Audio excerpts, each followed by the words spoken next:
the clay that woke, and of course the Czege's principle, which states when one person is an author of both the character's adversity and its resolution, play isn't fun. Secondly, we have Jason Morningstar, designer of such games like Fiasco, Great Ranks, and Night Witches. And I think if you never tried GM-less games, you should definitely try Fiasco. And the last one is Grant Howitt, who've written games such as Goblin Quest, One Last Job, Honey Heist, and The Spire. And I see a lot of heist games, isn't it, right? So I have a couple of questions. First, maybe we can start with the first one. So what was your gateway into game design? What made you start designing games for life? And I think we can start with maybe Paul first. Sure.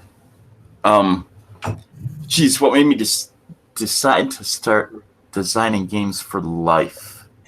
I think, when I was a kid, I grew up playing Dungeons and Dragons, and there are so many things you have to do as a dungeon master that are basically game design. You're designing encounters, you're designing situations and scenarios, and you're thinking about balance, and you're making rulings on the fly. So I think a phrase I've used all the time is that it's a hobby of design. At a certain point, everybody's a game designer. But what made me start doing it for life? It really was falling in with the Forge online community when back in the early 2000s. I saw that there were lots of folks who had a perception that games could do more than what games were doing in the 90s and before, and that was super liberating, and it gave me a lot of artistic permission to do things with game mechanics that were not traditional and that felt like they were tapping into the potential of what games could be, even beyond what they had already been. Okay, interesting. I really like the idea that everyone is a game designer when they are game mastering. Okay, so Jason, what about you? Yeah, I think my answer is similar. I grew up in a household of gamers and people who were excited about games. I was introduced to D&D by my uncle, who couldn't make heads or tails of it. And so I've always been making games. Even I remember in elementary school, I have a really clear memory of looking at tic-tac-toe and wondering about how you could extend it to more cells and rows. So it's just been part of how I interact with the world my whole life. And I kind of view game design as applied art, and it's my means of expression. So it's just something that I have always done. Interesting. So is it only this applies only to role-playing games, or also to board games or other games? Yeah, no, I think it's broadly applicable.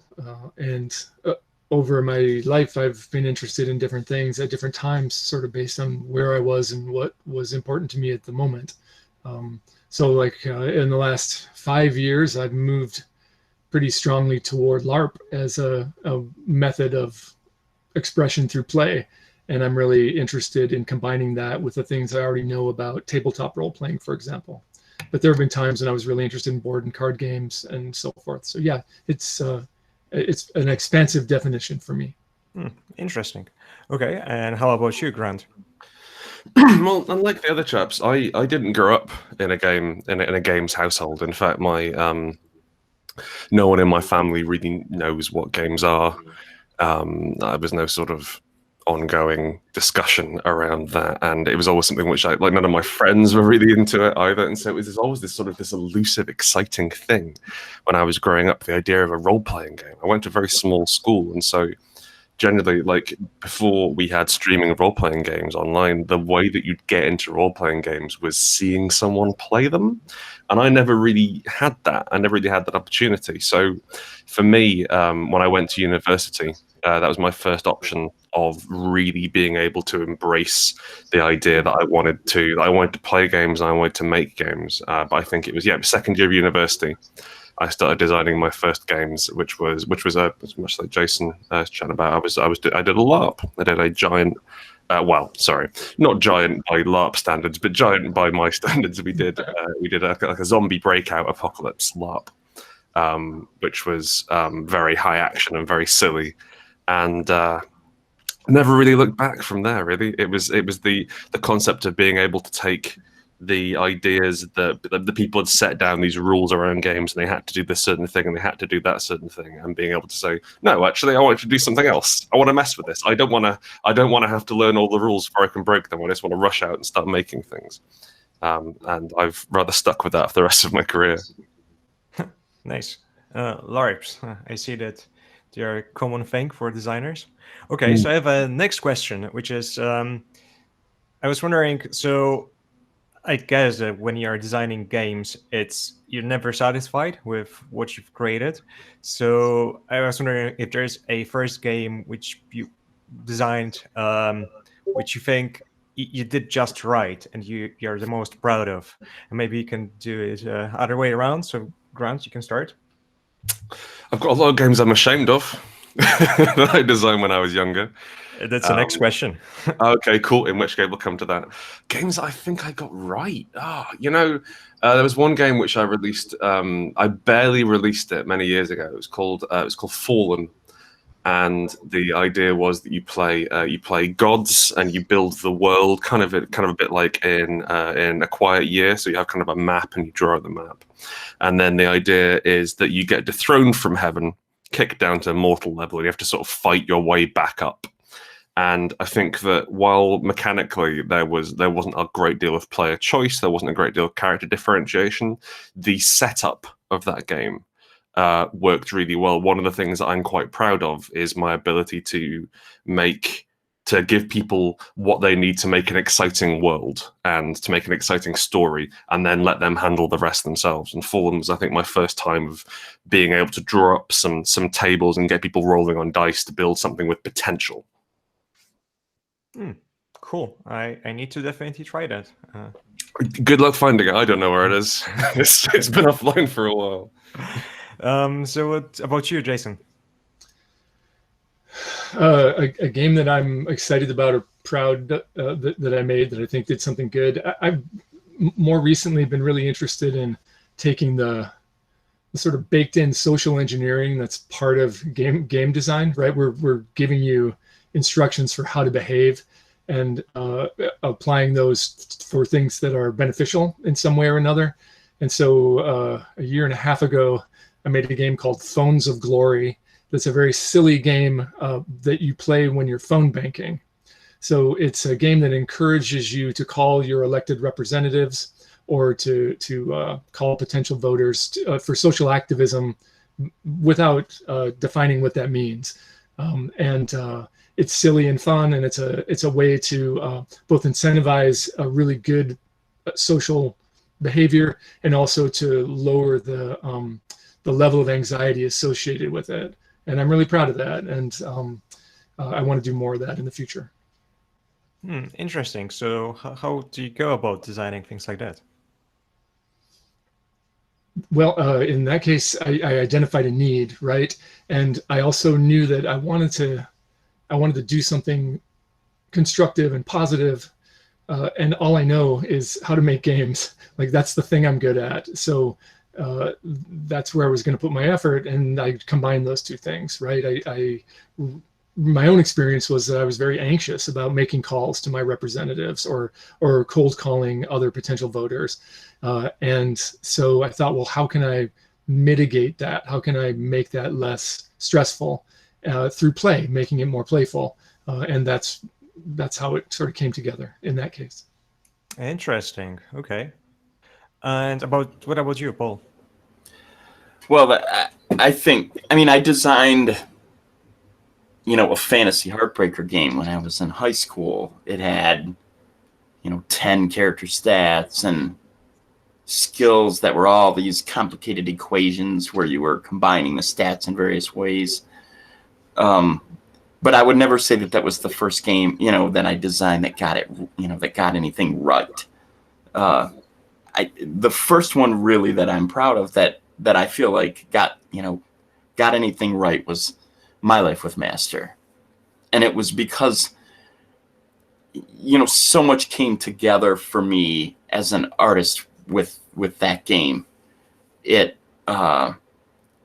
it was able to say something, it was able to use everything I know about how human beings collaborate in effective ways. And it was also able to say things about games and the way stories happen that other games hadn't. So I don't know. That was the one where it felt like, it came together for me, and that's the one. I think it was the first indie game which I read, and I was like, this is different. This is interesting. I need to learn more about designing games like that. So nice. So let's go to the next question, which is, what is the most sloppy design work you did? What was the worst game? What was, So Paul, what was it? Was it this Heartbreaker? Yeah, I was thinking about this, recently, thinking back on, games that I've gotten to a point where I want to play test them, and I've convinced people to play test them with me, and the experience was awful, and I feel like, you feel awful when you do that to somebody. You've got a group of people, and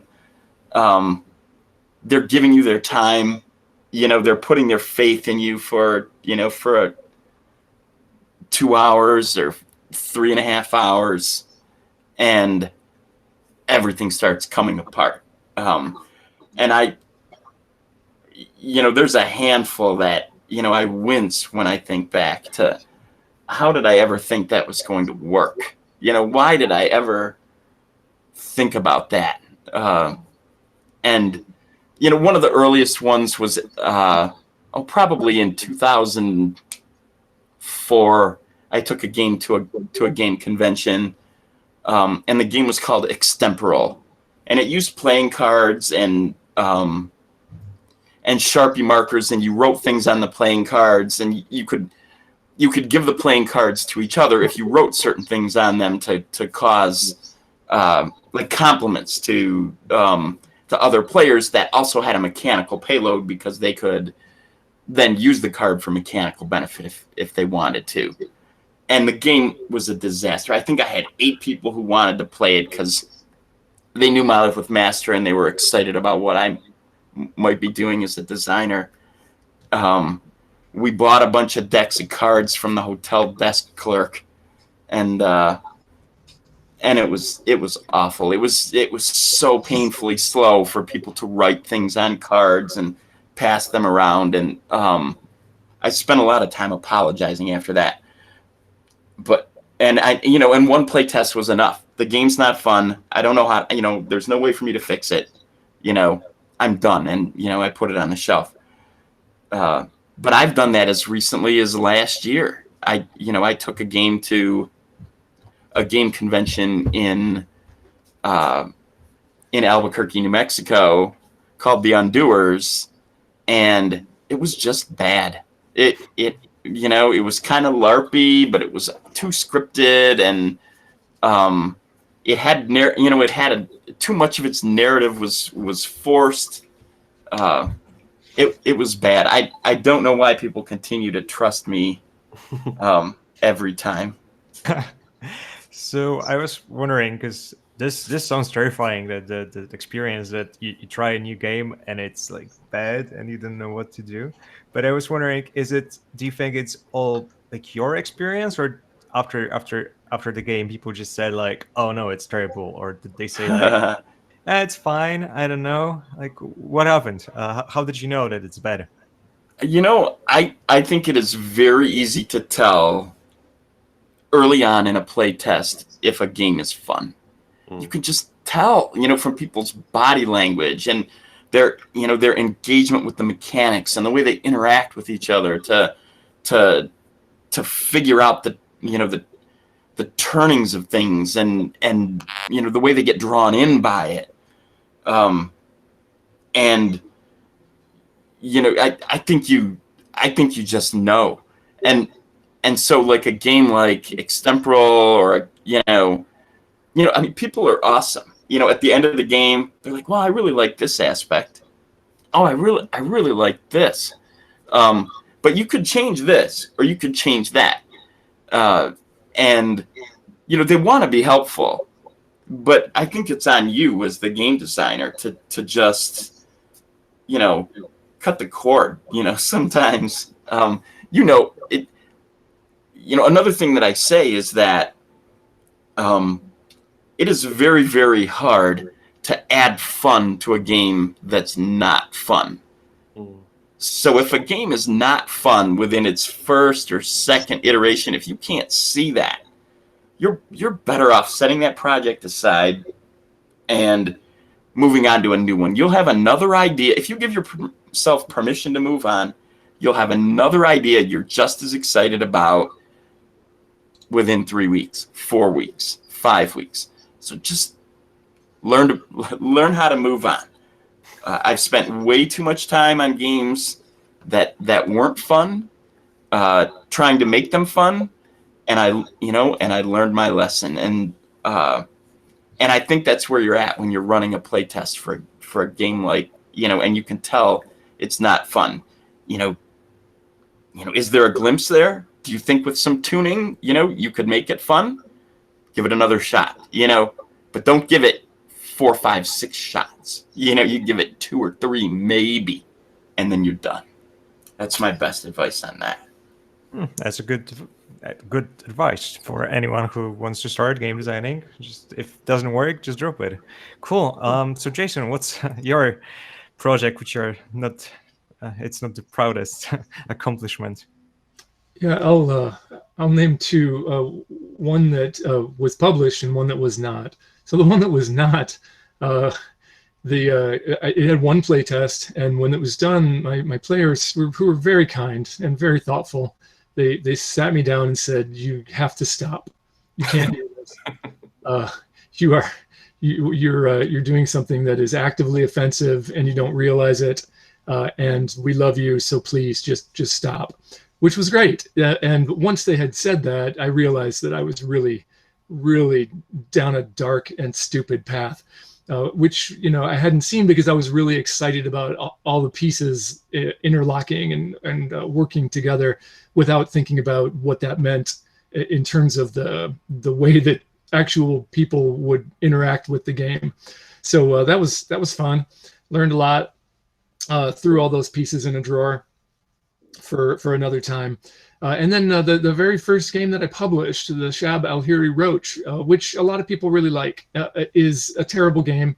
And I'm a little embarrassed by it now for 2 reasons. One is that as a design, it's hard to play. If you play it as written, it's going to take you 6 hours, and it's got about an hour worth of fun in it.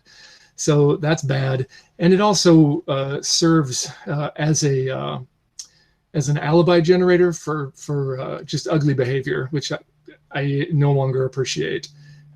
So like on multiple axes, it kind of fails. And I look back on it as a project that was a good idea, but didn't achieve what it could have because of my lack of skill and knowledge. Okay, so there was a question from Alexandra. Which part was offensive? What was the offensive part? If you can tell. Sure. In the Roach or in my other game? In the first game. Oh yeah, okay. So I was inspired by a film called Hard to Be a God, which is a wonderful film. But the setup for my game was basically you are omnipotent colonizers, and you're telling a story about colonizing people who can't oppose you, and then infighting among yourselves. So you're basically gods among people who have no way to fight against your impulses, whatever they might be. And it's it's sort of like the story of the Spanish conquest of Mexico, or any number of historical precedents, but sort of given a science fiction gloss. And it just didn't feel good to play it. It was there was nothing in it that was positive or enlightening. It just was bad. It was a bad situation. And the pieces from that, were individually pretty cool and have been reused, but that idea was just not good. Okay, I see. Okay, so let's move on. So, Grant, you said that you have a couple which you're not proud of. Oh, so God, now yeah. it's time for them to shine. Drunken Bear Fighter was my I think probably the earliest game I wrote. So there's some stuff I wrote back when I was in high school, which I'm really not proud about. But I was thankfully so far before I developed any sort of theory of design that I'm not counting them as real. But I sorry, have to say that the Drunken Bear Fighter sounds awesome. that's the thing. It does sound good. It's a good title. It's a great title. I wrote it in under an hour in 2007. There was a challenge for to write a game in under an hour on one of the forums I was on, and I put it out. You play agents of the Russian Drunken Bear Fighting Organization, or Redbifo, as it's pronounced, and that's expressly stated in the text.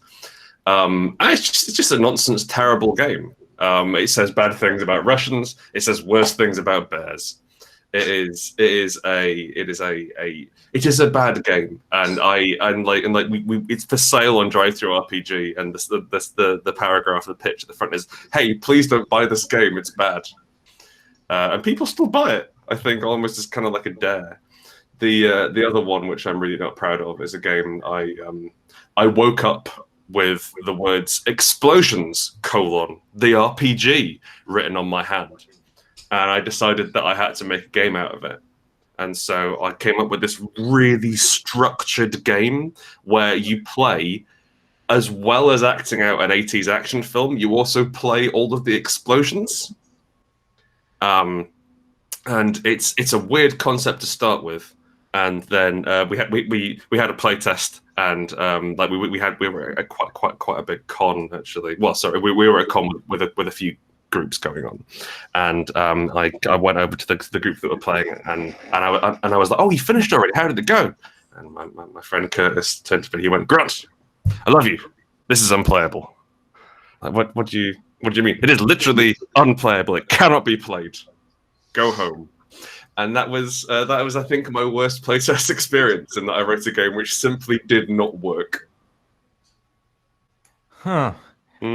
I wish for those games to succeed, because I really wish to play some bear fighting. Oh, like that's the thing. Like you can get Drunken Bear Fighter. That's available. 4chan. This was back in the days when I used to go on 4chan way back in 2007, and they took my name off it and released it as a PDF. So you can still find it knocking around the internet. It's not too hard to track down. Interesting. So I've seen a question from people in the chat. So Zephyr, would you like to maybe ask this question? Yeah, I can read it. Can you hear me? Yes. Okay, so my question is there any element, trope, or mechanic, design trope that is popular or even ubiquitous in games, but which irritates you, or that you just straightforwardly hate? And this is the question for all of you, so I would like to hear each of you on this. I could start with Paul. Sure, I absolutely have an answer to that. The top of my list is it's this kind of relationship mechanic that's really common in indie games, where as a player, you can create a relationship to an NPC or to another player character, and it's very mechanically easy to create this relationship. Maybe there's a time in the game where, you know, you're doing sort of a cleanup phase, and it's like, you know, oh, I can add a relationship now because we had a scene together or something like that. Or maybe it's during character generation and you create a few and they're all very easy. And then during play, you can burn those relationships. You can burn them for this sort of one-time benefit, you know, one-time, you know, dice roll or an automatic success, you know, or dice bonus, something like that. Hate it. And it's everywhere. And the reason I hate it is because real relationships don't work like that. Real relationships are not easy to create.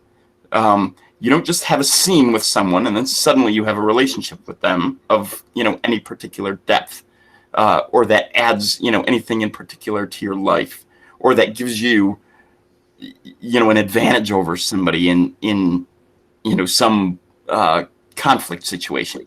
Real relationships take time. They take effort, multiple interactions, certain kinds of willingness and openness, you know, in order to form a relationship. And you know, human beings, you can look at psychological studies. Human beings have very few relationships that they consider to be of that depth, not, you know, giant lists of them. And the other thing about it is, nobody would ever burn a relationship for, you know, an actual real relationship for some one-time bonus, unless you're a sociopath, and you wouldn't have formed the relationship in the first place if you were. That a real relationship should give you a benefit across the landscape of what you do as a human being. A real relationship is something that believes in you. So you're going to be better in a job interview. You're going to be more confident when you are attempting a new task that you've never done before.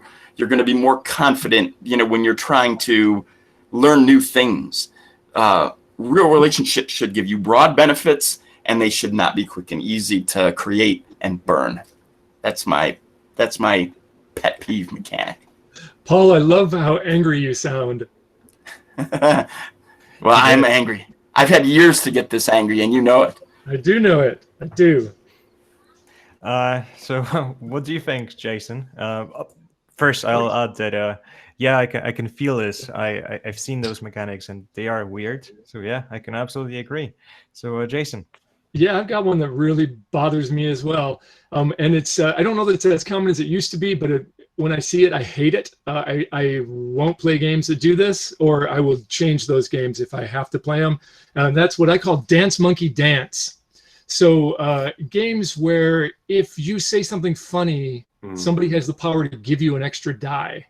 Or games where you have to be cool in order to be effective. Cool as a player, not as a character. So it's sort of games that sort of fuck up the feedback loop between character and player by requiring player skill and affirmation from somebody else. Usually it's the game master, right? So the game master decides in Sorcerer whether you get an extra D10 or not. And I hate that. I hate it so much. You see that in a lot of games around, I don't know, the mid 2000s. And I guess it still happens, but I really dislike that. I don't like that as a mechanic. I think it privileges a certain kind of play and a certain kind of player that is, it's not good. There you go. Interesting. I've seen a similar thing in Lady Blackbird, when one character takes experience whenever he says something funny, and I was always like, oh, this is different than other.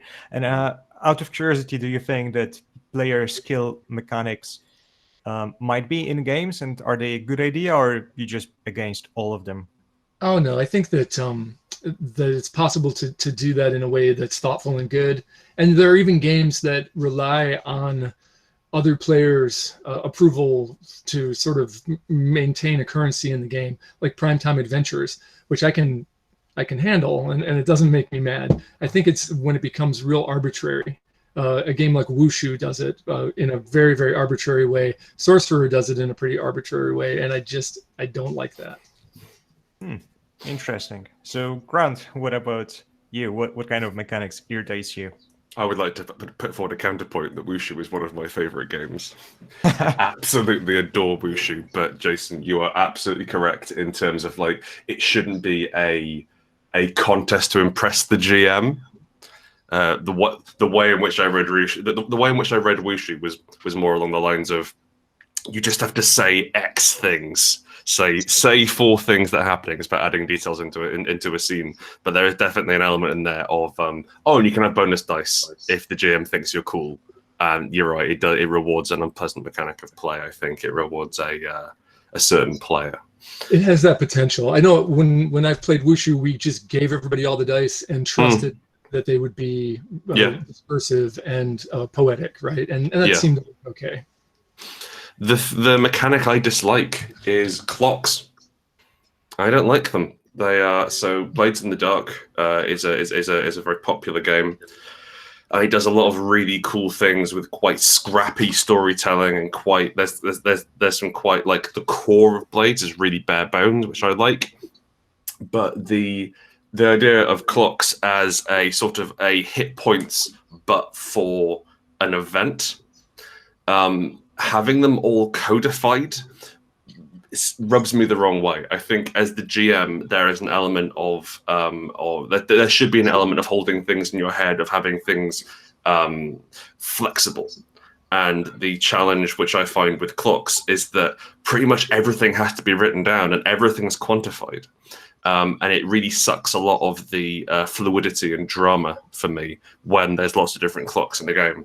Like harking back to Apocalypse World, you'd be looking at, say, 2 clocks, like 1 clock for each front, if I'm remembering my rules right. And that would mean that was the campaign. And so it was okay, so how serious is the situation? Rather than, well, we've got a clock for the guard who's coming down the corridor. We've got a clock for the alarm. We've got a clock for daybreak. And there's so many different things that I think that I prefer to trust more to the GM, I think, in those.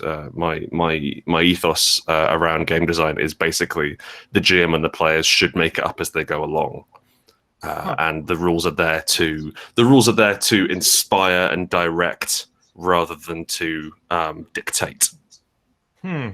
So about those clocks, I had a presentation today, and I was actually thinking, and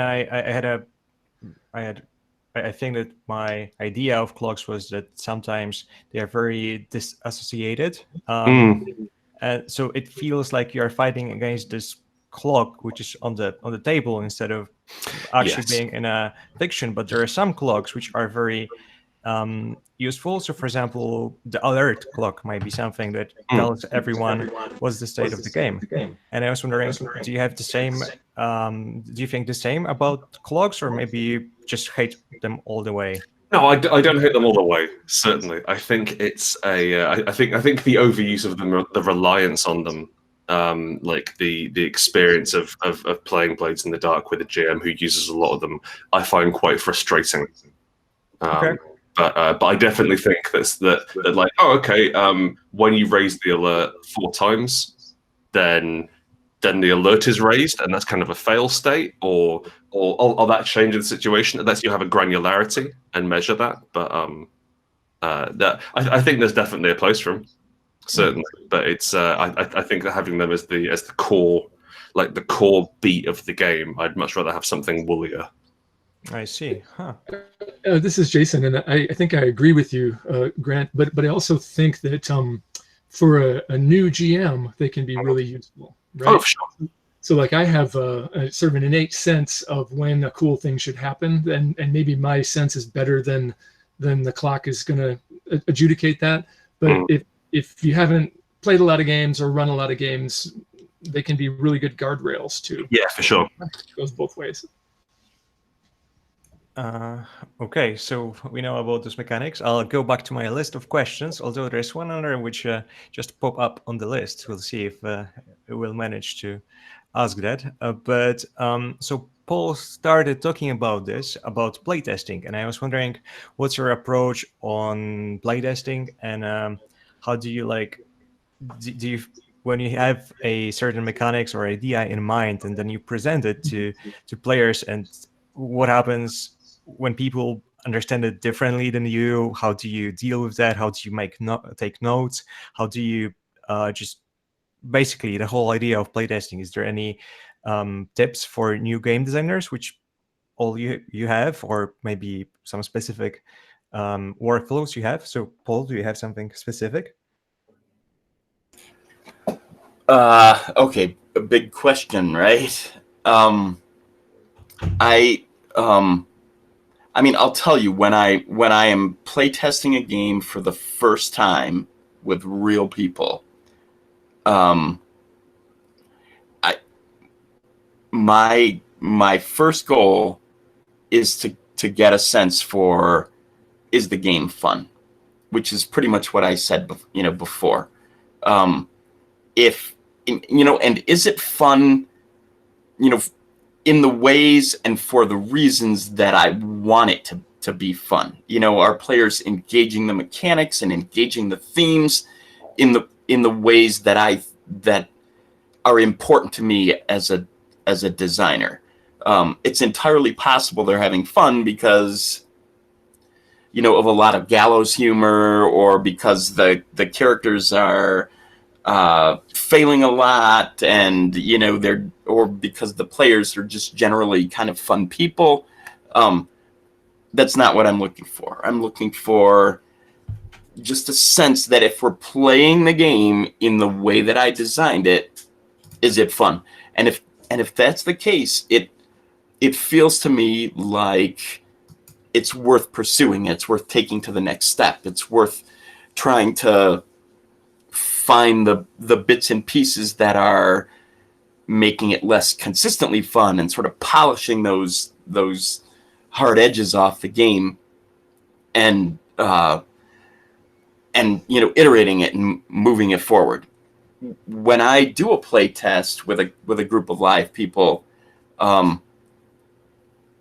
it's very easy to get steamrolled by the players when they give you feedback. They're going to say, hey, you could change this, or wouldn't it be awesome if the game did this? And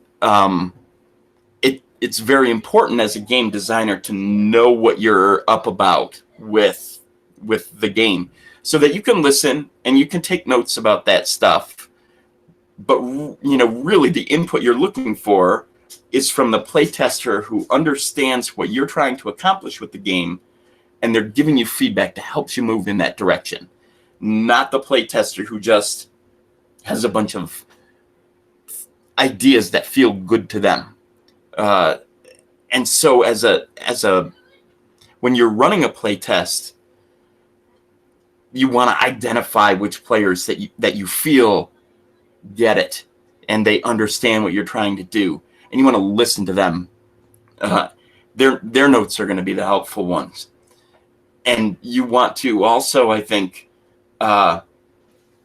you want to know where you saw it missing the mark, or where your doubts are about the game, and you want to ask those questions in a pointed way, and really keep yourself from getting steamrolled by a whole bunch of creativity, or by the fact that maybe you're playtesting it with a bunch of people who've designed games, and you feel insecure about that.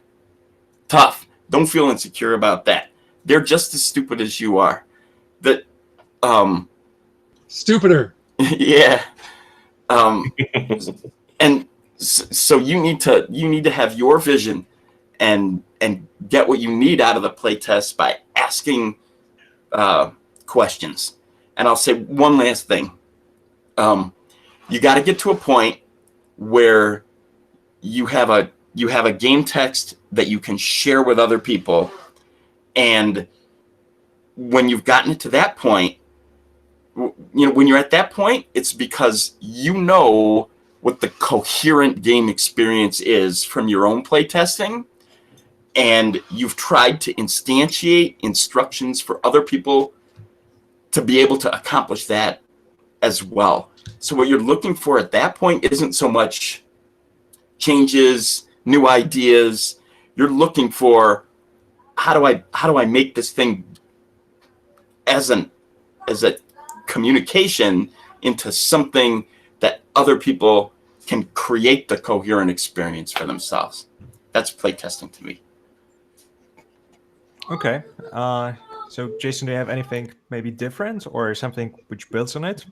Yeah, I agree with what Paul said, and I talked about this some in my talk yesterday, in my game design talk here at the convention. So if you want to hear detailed discussion on what I think, that's a place you could look. But the one thing that I would add is that for me, it's very valuable to have a really small cohort of people who really get me and that I trust and love. And that it's often really useful for me to be able to share a draft with one person or just a few people before it ever hits the table. And that getting feedback at that stage, specifically from people kind of in an inner circle that you really trust, can be very valuable. But otherwise, I totally agree with what Paul said. So out of curiosity, you said that at people who get you. So is there maybe there might be a problem that the game will be released to people which have different taste, and then they will play it differently, but your friends and people who get you understand it a little bit better. So there might be a problem that you wouldn't be able to show all you wanted to show how to play this game, or? Yeah, that would definitely be a danger if I went directly from getting feedback from my friends to publishing a game.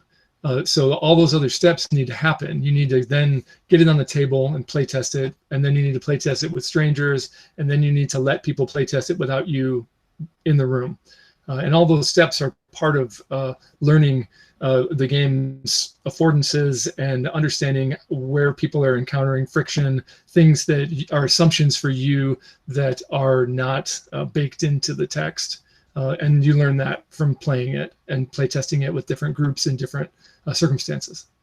I see. So the initial step is to get your people who get you. Nice. That's a great thing. I think it can speed up the process. And Grant, do you have something more to add, or some unique way of playtesting? I generally don't playtest my games. I feel so, like, for most, like, for the big games like Spire and Heart and anything that's released as a part of a proper hardback book, we will go through playtesting for that and get to that in a bit. But I do a lot of one-page games, and the function of those, like, they're not designed to run over a long campaign. They're not designed, like, I'm not really hoping that I'm going to write the next great American role-playing game with one of these. There's something punky and scrappy and zany about the whole thing. And so I remember I was reading someone talking about their game on itch.io, and they were like, I didn't bother playtesting this. Probably no one's going to play it. And there's an element of, like, actually, yeah, the amount of role-playing games which are available, especially these small, scrappy ones, is higher than ever. And I am confident enough in my design ability that if I have a mechanic in a game, so most one-page games have, like, one mechanic, that I can understand and intuit that and play it through in my head. And then again, like, Jason has a really valuable point about sharing it with people who are like a close inner circle. Like my writing partner, Chris Taylor, everything I do goes through him, and we talk a lot about our game design thoughts, and we test ideas on each other.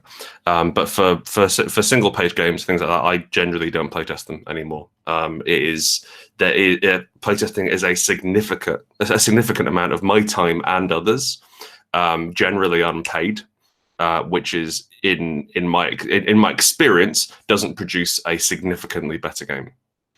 Interesting. Now, for big games, holy shit, yeah, definitely playtest those. But, like, the other thing is, But like, 'cause last time I met Paul and Jason, I was at Konline in America, in Morristown in New Jersey, and it was fascinating to see how many playtest games there were there, how many people who I'd heard of were playing games and playing each other's games, and there's this culture in America of exchanging ideas and turning up in person and playing games, to the extent when an American designer releases something on Kickstarter, generally there's a couple of other designers who've already played it and can recommend it. And we don't really have that in the UK. We don't have that level of physically turning up. So it's been quite a challenge for us to get the level of insightful feedback that there are specific conventions for in the US. When we put out Heart, we had the opportunity unique for us because Spire did quite well. We said, "Hello there, are you interested in playtesting the game? Give us your email address and we'll sign you up to an email account." I think we got like 800 odd people interested in that. And then from there, I think we received something like 30 or 40 playtest reports, which is a huge amount of data for most playtesting. And that was hugely valuable, being able to leverage that and like being able to see in a broad climate, like, oh, actually what we're doing is right. Oh, actually, here are the problems that everyone's encountering. We can take that, we can change that, we can make this clearer. We're not communicating this properly. But it was it's been interesting the way I've playtested how that's evolved as I've grown as a designer. Interesting. So when having this a lot of data, do you find it hard to analyze what is actually the core problems? Because I've heard a thing that sometimes when you have a lot of data, sometimes it's easier to see things that people don't like, and then it's difficult to analyze what are the actual problems of the game. Thankfully, so 1/3 of our business is me and Chris who write the games, and the other third of the business is Mary Hamilton, who is kind of our business manager. And Mary has a brain the size of a planet and has like proper like grown-up jobs doing other things for big companies. And so Mary's been really good at helping us build useful questions and like giving people the opportunity to giving people room to deliver valuable feedback. It is quite challenging to see, like, if there's a huge amount of data, then you can get everything lost. But it's more about spotting patterns in that data. So, like, are a lot of people saying this? Because if one person says, "Oh, I don't like this," blah, blah, blah, and gives you a load of data, then all right, they don't like that, and that's a shame. But if 4 people mention the same thing, then the more data you have, the more capacity you have to notice those trends coming up, and you can sort of spot what would be an issue in terms of marketability, in terms of game quality. Okay, I see. I've seen that there's a question from Zephyr. I have a follow-up question about testing. So I encountered some people who were doing playtests of their games, and they had this mindset where they weren't really open for feedback. I mean, they said they wanted to test them, but they basically had their minds set on it, and well, they were doing a heartbreaker through that. And I wonder if you ever at your career fallen into that pitfall at one or the other stage. No, I've been perfect my whole career. I'm an excellent game designer, and I've never gotten snotty with someone. Now, of course, I have. I imagine we all have. There's the element of you have this idea, and especially like your first playtest when it comes out the gate, and you've been building up this idea in your head, and you show it to someone, and they're like, "Oh, actually, I don't think this is right." No, you idiot, you simpleton! I'm a genius. I've written this great game. Why can't you see that? I think there's an element of that. And now as well, like as I'm a bit more grown up, there's the element of like, well, like you haven't got it. I think like part of interpreting like it. I'll extend this answer out to the other chaps on the panel, but receiving feedback it's quite a vulnerable process, isn't it? Yeah. So, Jason, would you like to? Oh yeah, no, it definitely is, because you're exposing yourself to critique and criticism about something that's very personal to you, right? That you care very much about. That's a product of your creativity and passion, and to hear that turned down is always hard. And sometimes, for me, I don't want to hear that. You know, it's painful and distressing, and you know, you need to get over that, because someone who is giving you cogent feedback, whether you act on it or not, is giving you a gift of their time and their thought, and you need to be grateful to that. And I try to remember that as much as I can, even if the feedback they're giving me is not something I can act on or that I immediately know is misguided. I still try to be very, very appreciative, as best I can. So I'm right there with you. Like, not perfect, but I do try. And what about Paul? What about receiving feedback?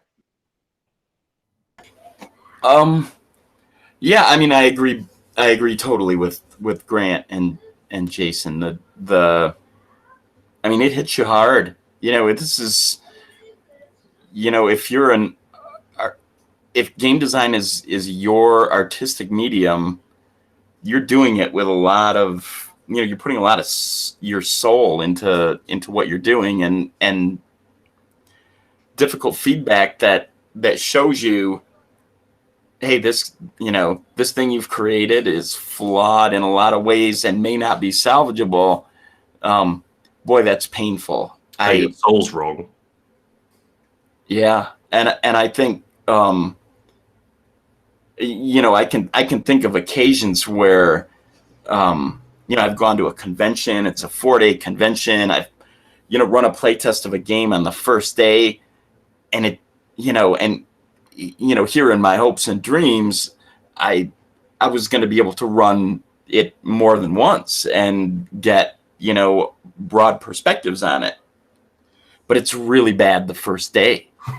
and what do? You know, here you are, you know, how many conventions do you go to? You know, how many times a year do you have access to a community of people who are excited about what you do as an artistic game designer, and who would want to engage with this thing you're working on and give you feedback?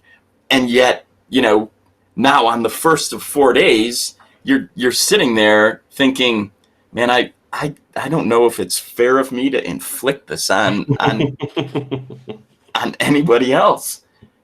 And in some situations, that's what you do. You don't inflict it on anybody else.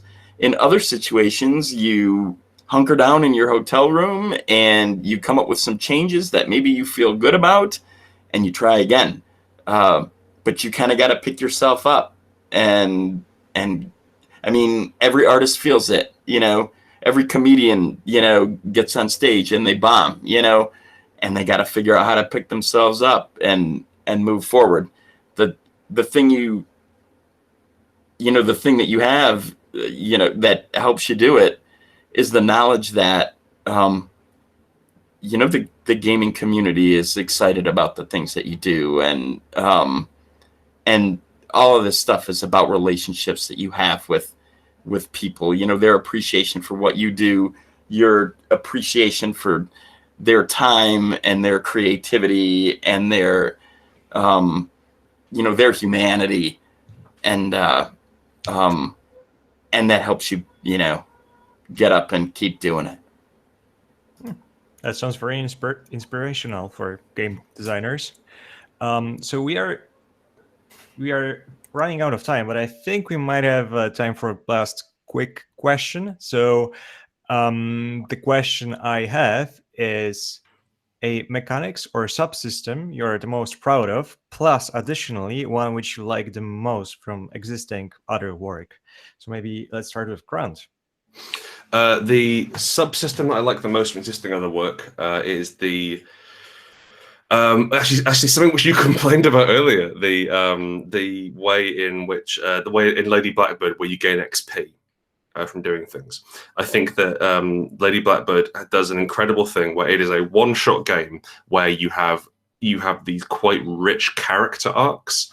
By you can tap a key to get some XP, and then you can break it and invert that character trait to get a big jump, a load of XP, but you don't get any more from it.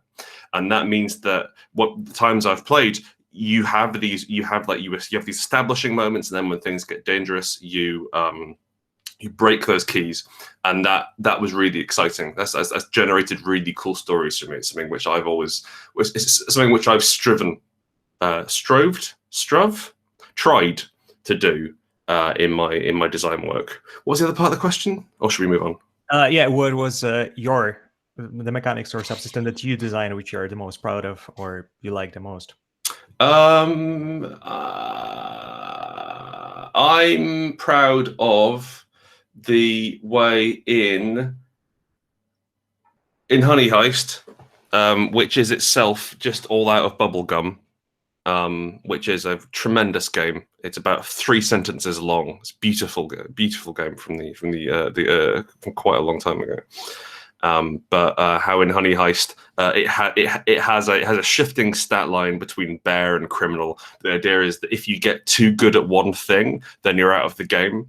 There's kind of a nice balancing element there, which again produces those stories, gives you those little arcs, and I think that's part of why the game's successful. Also, the hat table is really popular, and I think if you can put a hat table in your game, you should.